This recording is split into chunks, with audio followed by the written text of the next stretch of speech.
आपके लाखों प्रदीप बच सके, मेरी यही प्रमुख मांग है।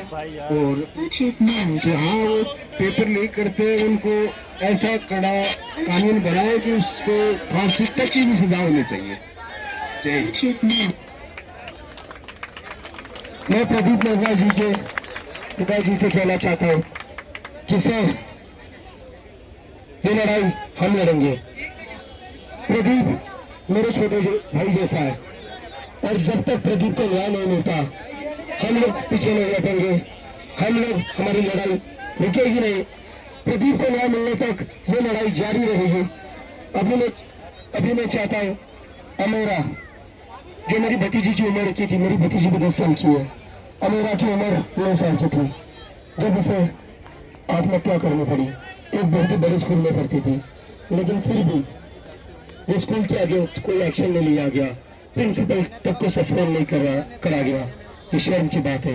तो मैं चाहता हूँ अमेरा की माँ या अपने दिल से भरे। मेरा नाम विजय मीना है और मैं अमायरा का फादर हूँ, जिसकी उम्र करीब 9 साल थी। घर के बाहर अगर सेफ जगह मानी जाती है, प्लीज चिल्लाइए मत। यहाँ पर माता पिता बात कर रहे हैं जिन्होंने अपने बच्चों को खोया है, तो थोड़ी तो हम लोगों को सेंसिटिविटी दिखानी पड़ेगी। उन्हें अपनी बात रखने दीजिए। और कैमरा पर्सन से मेरी रिक्वेस्ट है, प्लीज खड़े मत रहिए, आप पीछे बैठ जाइए, आप बैठ जाइए आप।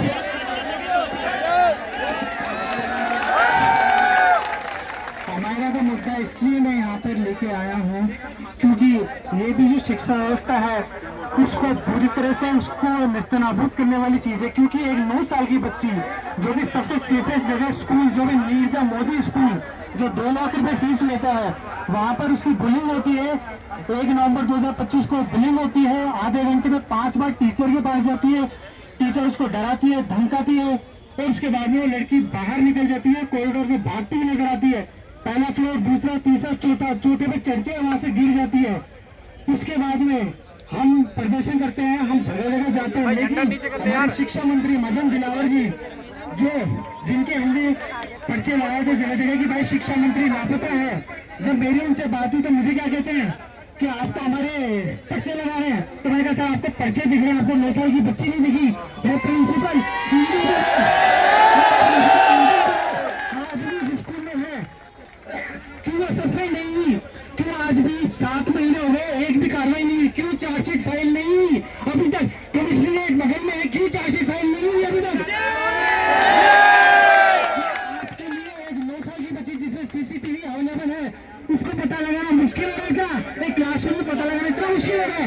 क्योंकि स्कूल इतना बड़ा है, इतना पावरफुल है, इसलिए आप उसको कुछ करना नहीं चाहते। अब अगर आपका बच्चा होता तो 24 घंटे में तो सारे अरेस्ट हो जाते हैं ये लोग, लेकिन कोई भी कार्रवाई नहीं। सिर्फ एक सीबीएसई ने कार्रवाई करी जो इसकी मान्यता रद्द करी है। मान्यता रद्द करने के बाद में इनके होश उड़े। उससे पहले आज 7 महीने हो गए, इनका ना एक कॉल आया ना एक मैसेज आया है स्कूल की तरफ से। सो तो कितनी बड़ी शान की बात है। ये पैसे मांगने के लिए 10 रिमाइंडर दे देते हैं, लेकिन जब इस तरह की घटना हुई तो कॉन्ट्रैक्ट बजट दिया गया इनका। जब सीबीएसई ने इनकी मान्यता रद्द करी तब इनके होश ठिकाने आए हैं। हम चाहते शिवानी बिल्कुल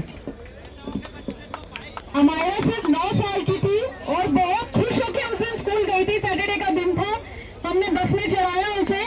आप सबके बच्चे स्कूल जाते हैं, स्कूल में हम कभी नहीं सोच सकते। 1 बजे हमें फोन आया कि उसके थोड़ी चोट लग गई है, हॉस्पिटल पहुंची है। स्कूल वाले उसे वहीं छोड़ के स्ट्रेचर पे भाग गए। मेरी बेटी तब तक मर चुकी थी, वो 50 फीट से कूद गई थी और टीचर ने उसे इतना धमकाया, इतना डराया